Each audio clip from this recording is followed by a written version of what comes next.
पटना शहरी क्षेत्र की संगोष्ठी। आपको लोगों ने बताया कि पटना में बहुत दिनों तक रहा हूँ, करीब करीब 18 साल। बीच में 2.5 साल के लिए झारखंड सरकार में आ गया था, नहीं तो पूरे के पूरे 20 साल। 88 में गया था, 2008 में छोड़ा। आप लोगों को देख के एक बात मुझको याद आ गई, भूल गया था। 1988 में 1988 में मेरी बदली, उसके पहले ही हो गई थी, मेरी बदली मधेपुरा जिला से पटना जिला में हो गई। सरकार ने कर दिया 6 साल के बाद। मैं 6 साल मधेपुरा में रहा। तो मधेपुरा के जो कलेक्टर थे वो मुझको छोड़ नहीं रहे थे, कहाँ जाइएगा, पटना मर जाइएगा। लेकिन सरकार ने ट्रांसफ़र किया था। बहुत दिन ऐसे ही रह चला, मैं पटना नहीं आया, मधेपुरा में ही रह गया। डीएम छोड़ते ही नहीं थे। आज ही जाके सरकार ने एक वायरलेस भेजा मधेपुरा कलेक्टर को कि हरिनारायण जी पटना आए, नहीं तो उनको हम लोग सस्पेंड कर दें। मैं आ नहीं, डीएम छोड़ नहीं रहे थे। डीएम ने मुझको बुला के कहा कि अब आपको जाना चाहिए, देखिए सरकार तो बहुत बिगड़ गई है कि आप क्यों नहीं जा रहे। हम कहा हम तो जा ही रहे हैं, आप छोड़िएगा तब ना हम जाए। खैर, मेरे मकान मालिक थे मदन बाबू, वकील, अभी मधेपुरा का 6 वकील। उन्होंने कहा कि सर हम जा रहे हैं पटना। बाबूजी, मेरे फादर उस समय पटना में थे। सो बाबूजी को कुछ संवाद देना हो तो बोल दीजिए सर। हम कहा कि बाबूजी से पूछ लीजिएगा कि हम कब पटना आए। गए वो पटना। 2 दिन के बाद पटना से लौट के आए तो कचहरी में, हम भी कचहरी में थे, वो भी कचहरी में थे। शाम में मेरे डेरे पर आए, मकान मालिक ही थे, बगल ही में रहते थे। हमने कहा क्या मदन बाबू, बाबूजी से भेंट हुई पटना में? बोले कि सर मौका नहीं मिला, हाईकोर्ट का काम था, लेकिन टेलीफोन से बाबूजी से बात हुई है। तो उन्होंने कहा है कि कहिएगा हरिंदर जी को पटना नहीं आओ। हम कहें अरे बाप रे बाप, यहाँ बड़ी गर्मी है। अप्रैल का महीना था, पटना में गर्मी बहुत पड़ती है। अब बहुत गर्मी है तो कहिए कि बरसात के बाद आवेंगे, जहाँ में यहाँ बहुत गर्मी है। 2-4 गुरु भाई भी शाम में बैठे ही रहते थे। हमने कहा कि आए मदन बाबू, पटना साधुओं से खाली हो गया है क्या? अच्छा चलिए, जिस दिन हम आएंगे, कोई तय तो मेरा जाना था नहीं, बाबूजी ने कह दिया था कि नहीं आना है, और सरकार कह रही है कि हमको आना है। हम कहा चलिए, हम जिस दिन जाएंगे पटना ना, उस दिन झूम के आएगी घटना और टूट के बरसेगा पानी। करने के लिए कह दिया, अपनी थोड़ी दिमाग में कौन हम ज्योतिषी थोड़े ही, कहने को कह दिया। आना तो पड़ा ही, सरकार ने बदली की थी, आना तो पड़ेगा ही। 2-3 महीने के बाद मुझको आना पड़ा पटना। गर्मी बहुत थी, तो ट्रेन से मैं आया हाजीपुर। सहरसा की ट्रेन जीएल चलती थी, गुवाहाटी लखनऊ मेल, वो हाजीपुर से पास करती थी। मैं उससे आया हाजीपुर। हाजीपुर में मैंने पटने में खबर कर दी थी कि मेरी गाड़ी भेज दीजिएगा। मैं बाबूजी को, बाबूजी नहीं थे, बाहर गए थे। जैसे हाजीपुर स्टेशन पर मैं और मेरा परिवार और कुछ पहुंचाने वाले लोग उतरे, और सामान 2-3 दिन पहले हम ट्रक से भेज दिया था पटना। और मधेपुरा के गुरु भाई जो आज भी हैं, विजेंद्र यादव और जयकृष्ण यादव, ये लोग ट्रक पर आए थे मेरा सामान लेके, पहले ही चल दिए थे। जैसे ही मैं हाजीपुर स्टेशन में, शाम का वक्त था, उतरा, टप टप पानी बरसना शुरू हुआ। दौड़ के हम लोग गाड़ी में घुसे किसी तरह से हाजीपुर स्टेशन। हाजीपुर स्टेशन से जैसे गाड़ी से निकले, इतनी बारिश, इतनी बारिश, इतनी बारिश कि ड्राइवर ने कहा कि हम गाड़ी नहीं चलाएं। दिखता ही नहीं था, खाली पानी पानी। हमने कहा तुम उतरो। और उसी गाड़ी में उस पानी बहुत तेज था, उसी गाड़ी में उसको इधर किया, हम भीतर उसके सीट पर आए और गाड़ी को अपने से लेके चले। 3 घंटा लगा मुझको, सड़क पर तो कोई आदमी था नहीं, खाली पानी था। 3 घंटा मुझको लगा पटना बाबूजी के डेरे पर आने। जैसे आया मैं डेरे पे, बारिश वैसे हो रही थी, तो विजेंद्र यादव और जयकृष्ण यादव और 2-3 आदमी जो ट्रक से आए थे, वो लोग बरामदा में बैठ के कांप रहे थे। अप्रैल या मई का महीना। हम कह तुम लोग यहाँ भीग आ रहा है, तो भीतर जाओ। कहा कि सर भीतरों तो झटास, आपको देखो नहीं यार, तो ट्रक का सब सामान भीग गया होगा, तुम लोग भी भीग गए। शुरू हुई थी जिस दिन बात शिव गुरु की, जिस शुरुआत में हम लोगों ने इस काम को शुरू किया था, वो प्रारंभ का दिन। उन्हीं दिनों ये दरोगा बने थे और पूरे सीने में वो एक बोर्ड था कि शिव को गुरु मान के व्यक्ति के लौकी कौन सी प्रयोजन स्वयं सिद्ध होते हैं, जो हम लोग बनाए थे उस समय। पूरे पटना में ही बोर्ड लगा के घूम गए थे शिव गुरु की बात लेके। हालांकि उस समय शिव से पटने में कहाँ थे, 2, 3, 4 मुश्किल से थे। इसीलिए बेचारे को दर्द बहुत है पटने के लिए। पटने में काम करने में बड़ी परेशानी हुई है लोगों को, इसीलिए उनको भाषण बड़ा गर्म जोशी का था, मैं सुन रहा था। ज़रूरत अब इसकी नहीं, अब ज़रूरत है हमको आपको काम करने।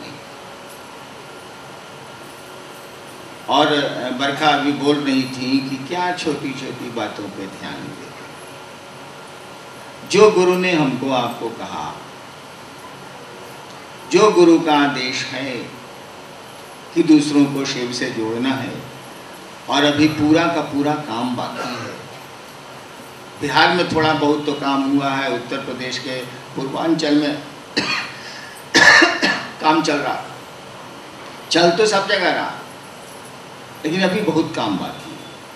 और छोटी छोटी बातों पर अगर हम आप ध्यान देंगे तो इतना बड़ा काम होगा कैसे।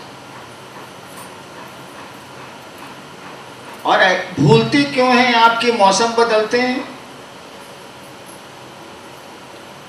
अरे कभी गर्म हवा चलती है, कभी ठंडी हवा चलती है, कभी बारिश का मौसम आता है।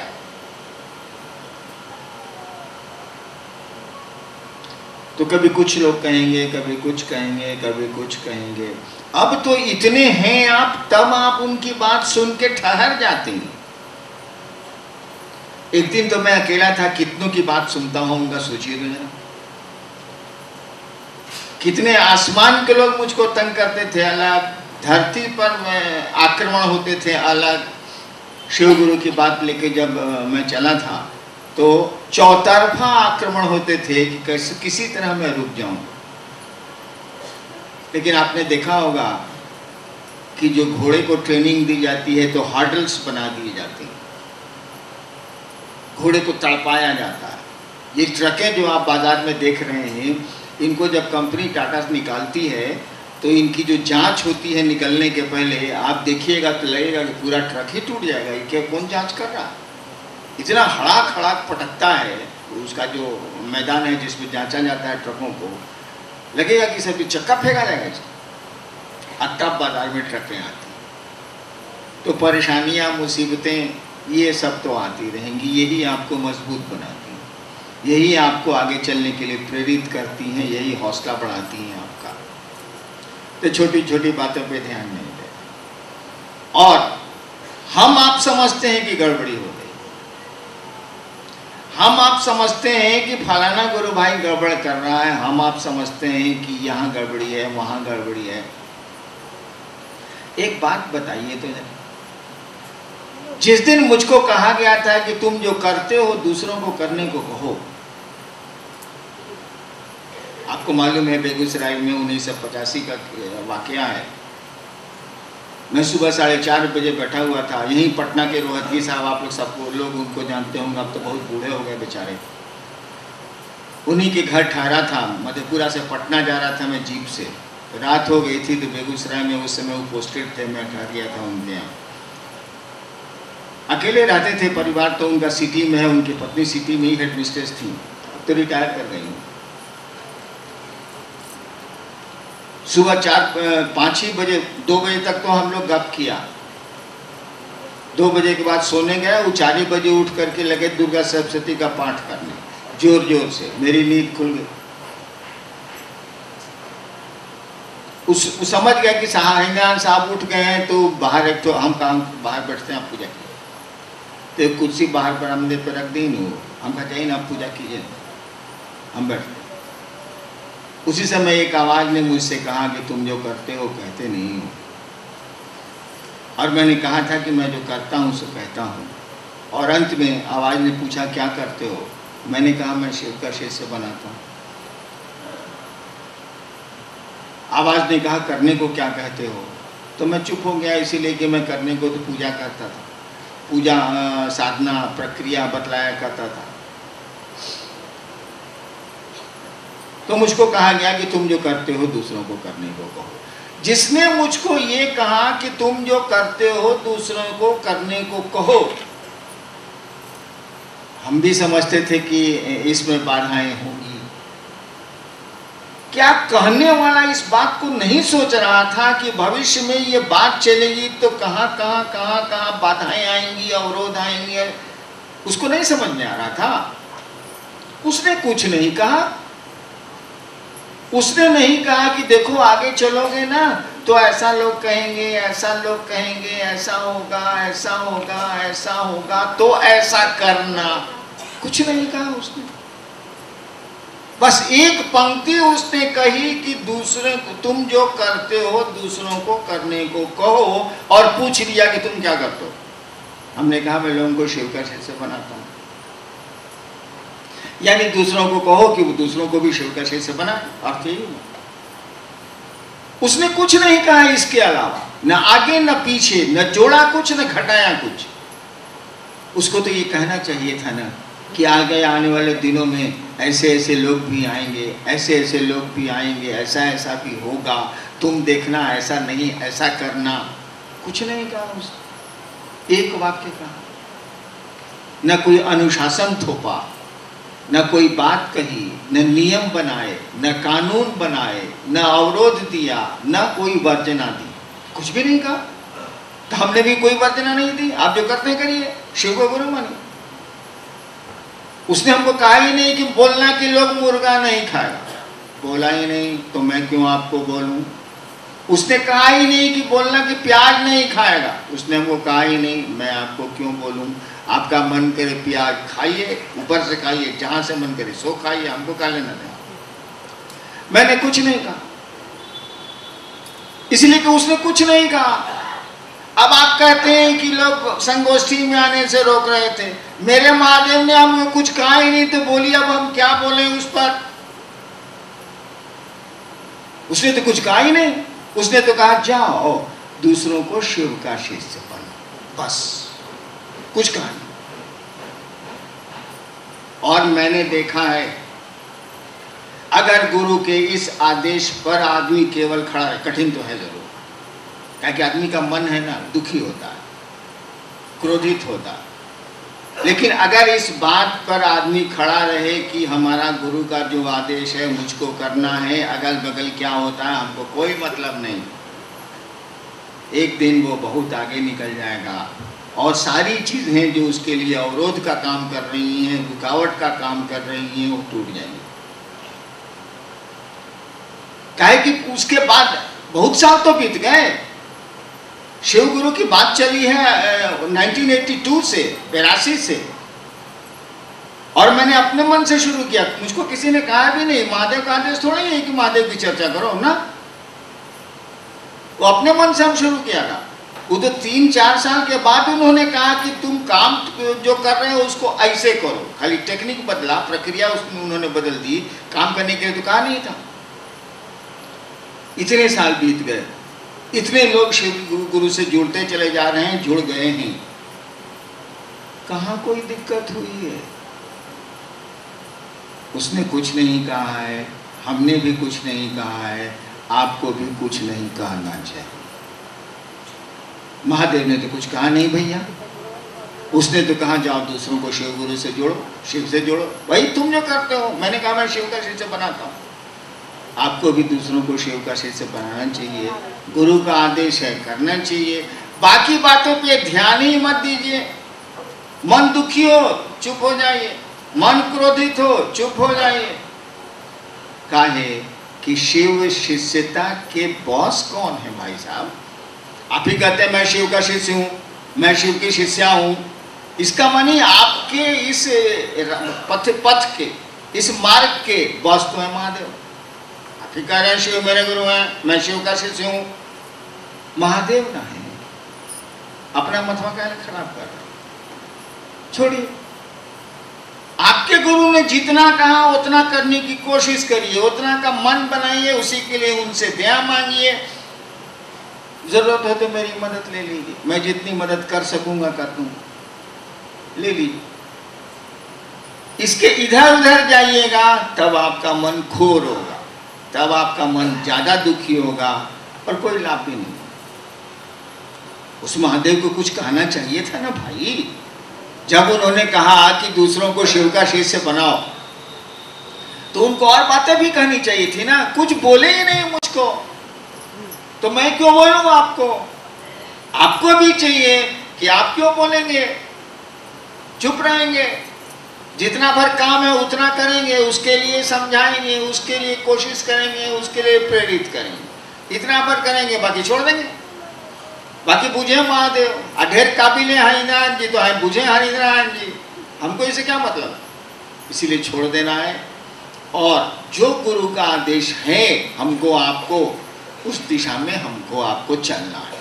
चलिए। और इस पूरे देश में, अभी तो टारगेट देश ही है, अभी तो हमारा आपका लक्ष्य हम लोगों ने रखा है कि 3 साल में हम लोग पूरे देश के हर एक गांव, कस्बे में, शहर में शिव चर्चा को पहुंचा दी। जैसे बिहार में है ना कि अब कोई ऐसा नहीं मिलेगा जल्दी जो कहेगा हम जानते नहीं करते हैं कि शिव को। अब बिहार में ऐसा कम लोग, ऐसा भागा कम में होगा। ठीक यही स्थिति पूरे देश की तो हो जाए 3 साल में। क्या हम जानते हैं कि शिव गुरु है, लोग शिव को गुरु मानते हैं, हमने मानते। ठीक है, मत मानिए, लेकिन आप जानते तो हैं, जान तो गए आप। कभी तो वक्त आएगा जब मानिएगा, सूचना तो मिल गई, थोड़ी समझ तो आ गई कि शिव गुरु हैं, लोग शिव को अपना गुरु मानते हैं। तो हम लोगों ने सोचा है कि 3 साल में इस काम को पूरे देश में पहुंचा दें। पटने में काम बहुत अच्छा हो रहा है। पटने की रिपोर्ट मुझको है, लेकिन आप भी वैसा ही साधु बनिए जो कहता है कि हम आएंगे तो झूम के आएगी घटा, टूट के बरखे का पानी, और बारिश हो जाती है। आपको भी वैसा ही बनना। इन छोटी छोटी चीज़ों में अपने दिमाग को मत ले जाइए। शिव के जितना आपके गुरु ने कहा उतना करिए। वह महादेव आपके साथ है, उसकी दया है। कदम आपको उठाना, कोशिश आपको करनी है, प्रयास आपको करना है, उसकी दया है। अरे भैया ओकर दया बाकी रहुआ 2 गो बेटा हुई, केहू के 2 गो बेटा हुई, ससुरा बिया है नहीं के करो, तो अब का कोई जाओ। उस शिव की दया मान लीजिए है, उसके है कि उसको 2 गो बेटा हो, और उस ससुरा को कहा जा रहा है ब्याह कर ब्याह कर ब्याह कर ब्याह कर, कहता नहीं हम क्रिया खाए ब्याह नहीं करें। कदम तो उठाने होंगे, प्रयास तो करना ही, कोशिश तो करनी है। तो हम लोगों को कोशिश करनी चाहिए, छोटी छोटी बातों पे ध्यान नहीं देना चाहिए, आगे बढ़ना चाहिए। और बड़ा बढ़िया किसी गुरु भाई ने अभी मंच से कहा कि भैया मोबाइल का ज़माना है, कम्युनिकेशंस इतने अच्छे हो गए, संचार माध्यम इतने अच्छे हो गए हैं, आप मुख्यालय से पूछ क्यों नहीं लेते? आप पूछ लीजिए। और पटना से तो रोज करीब करीब कुछ न कुछ लोग आते ही रहते हैं मेरे पास, 10, 15, 20, कभी 30, कभी 40। तो भैया आपको वहां जो समस्या लग रही है, आपको जो दिक्कत हो रही है, पूछ लीजिए, मैं बता दूंगा। पूछिएगा मैंने, अब गुटरू गुटरू गुटरू गुटरू गुटरू गुटरू अपने मन में करिएगा, ये कैसे चले? हमसे पूछ लीजिए, मैं आपकी स्थिति को स्पष्ट कर दूंगा। फोन है, फोन से पूछ लीजिए। बहुत बरखा जी तो सबका फोन उठाती है, मुख्यालय में भी लोग उठाते ही होंगे, फोन से पूछ लीजिए। हमसे मिल लीजिए, मैं तो सबसे मिलता हूँ। हाँ, ढेर कबिलाट लोग होता है तो थोड़ा भड़कते हैं हम, लेकिन सीधे साधे लोगों से तो मैं मिलता हूँ। मेरा गुरु ही बहुत सीधा, बेचारे के पास तो कपड़ा भी नहीं, फोटो देखिए तो लगेगा कि सारा एकदम कंगाले है, सही में कंगाले, उसके पास तो कुछ है नहीं। तो चलिए हम लोग महादेव का काम बढ़ाएंगे, बढ़िया से करेंगे और गुरु का जो आदेश है उस पर चलेंगे। कौन क्या कहता है इस पर ध्यान मत दीजिए आप, मन घोर हो जाएगा आपका, इससे क्या लेना देना आपको। आगे बढ़ते चलिए, वह शिव आपको बहुत ऊपर ले जाएगा, बहुत ऊपर ले जाएगा।